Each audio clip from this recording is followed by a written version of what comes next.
Random House Audio presents Spade Archer, the prequel to Dashiell Hammett's The Maltese Falcon by Joe Gores. Read for you by Scott Brick. 1921. Part 1. Samuel Spade, Esquire. The victor belongs to the spoils. F. Scott Fitzgerald. Chapter 1. Spade's Last Case. It was 13 minutes short of midnight. Drizzle glinted through the wind-danced lights on the edge of the Tacoma Municipal Dock. A man a few years shy of 30 stood in a narrow aisle between two tall stacks of crated cargo, almost invisible in a black hooded rain slicker. He had a long, bony jaw, a flexible mouth, a jutting chin. His nose was hooked. He was 6 feet tall, with broad, steeply sloping shoulders.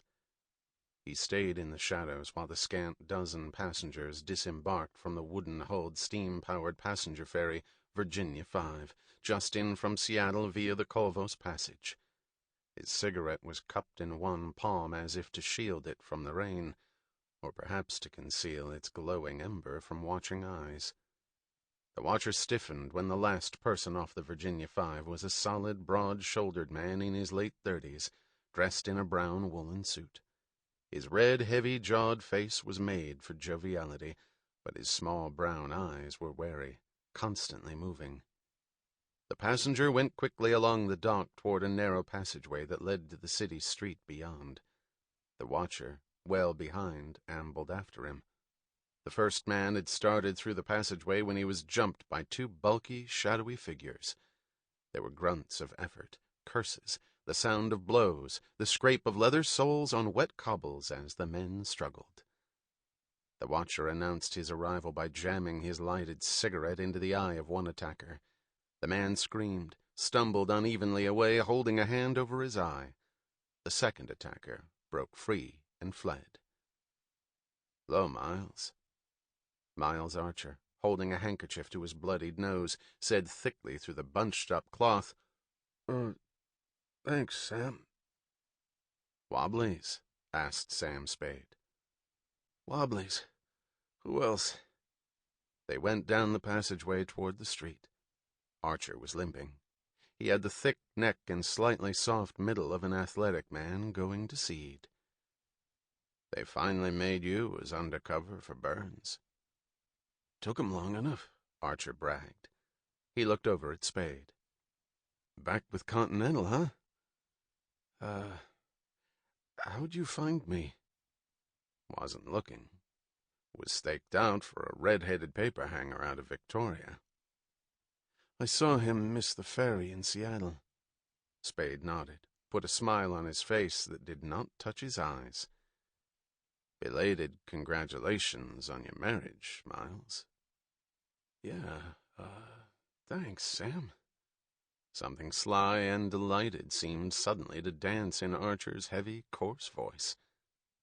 "We're living over in Spokane, so she can keep working at Graham's bookstore, even though I'm down here most of the time. Tough on the little lady, but what can she do?" Spade was at a table set for afternoon tea when the 40-ish matron entered from Spokane's Sprague Avenue. The Davenport Hotel's vast Spanish patio-style lobby was elegant, with a mezzanine above and, on the ground floor, an always-burning wood fireplace. When the woman paused in the doorway, he stood. His powerful, conical, almost bear-like body kept his gray woolen suit coat from fitting well. She crossed to him. She had wide-set, judging eyes and a small, disapproving mouth. "I am Mrs. Hazel Cahill. And you are?" He gave a slight, almost elegant bow. "Samuel Spade." Mrs. Cahill set her Spanish leather handbag on one of the chairs, stripped off her kid-skin gloves, and slid them through the bag's carrying straps. Her movements were measured. She turned slightly so Spade's thick-fingered hands could remove her coat. She sat. She did not thank him. She said, 3 o'clock last Monday afternoon, he and 2 other men came from this hotel, laughing about their golf scores. My husband, Theodore, and I just moved here from Tacoma a month ago, and it's been 5 years, but I know what I saw.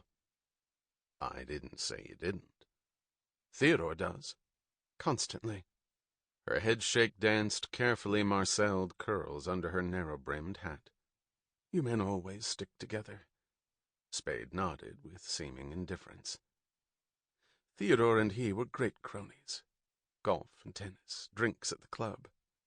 When he abandoned poor Eleanor 5 years ago and didn't turn up dead, Theodore called him the one who got away. Eleanor is my best friend. She never remarried. The skylight in the high vaulted ceiling laid a slanted bar of pale afternoon sunlight across one corner of their table. Spade's raised brows, which peaked slightly above his yellow-gray eyes, encouraged confidences. Did Eleanor's husband recognize you? No, and only when they were past did I recognize him, from his voice. A distinctive tenor I'd always found irritating.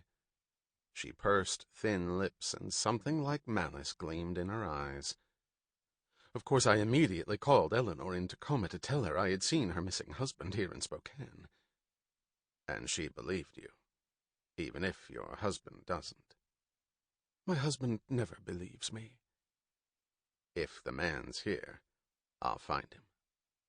After she had gone, Spade remained, rolled and smoked 3 cigarettes in quick succession, muttered aloud, "What the hell?" and left the hotel. John Graham's bookstore was on the corner of Sprague Avenue and West First Avenue, hard by the Davenport Hotel.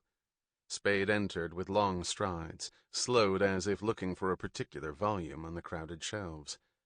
There were a half-dozen browsers and an almost pleasant smell of old books in the air. Graham himself, a thin, bespectacled man with a trim white mustache and wings of silver hair swept back from either side of his face, was ringing up a sale on the front register. A female clerk was selling a customer a book halfway down the store. Spade went that way, his eyes hooded. The clerk was a blonde of about his age, pretty, verging on beautiful, with an oval face, blue eyes, and a moist red mouth. Her silk-striped woolen rep dress, too fashionable for a shop-girl to wear to work, clung to an exquisite body. The big round blue eyes lit up when she saw Spade. She hurried her sale to just short of rudeness, came up to Spade, raised her face for his kiss. Instead, he put an arm around her shoulders, turned her slightly, kissed her on the cheek. "You didn't tell me you were in town," she exclaimed in a slightly hurt voice. "Just for the day," he lied easily. "On a case." "And you came in to Graham's for old time's sake," she said. "Because we met here." In that light her eyes looked almost violet. "That first time, you came in to get a book, and instead you got—" She opened her arms wide. "Me." Spade grunted. "Just as a rental." "That's a nasty thing to say to a girl, Sam." "Not a girl anymore. Not Ida Nolan anymore." "What did you expect? You ran off to be a hero in France." His eyes hardened between down-drawn brows. He said in a sarcastic voice, "I love you, Sam. I'll wait for you, Sam." "I got lonely." "And married Miles Archer 3 months after I left." "Miles was here. Miles was eager to marry me. Miles—" "I saw Miles in Tacoma a couple of nights ago," Spade said. "He thanked me." She said almost cautiously, "For what?" "Going into the Army, leaving him an open field." "He isn't due back from Tacoma until tomorrow."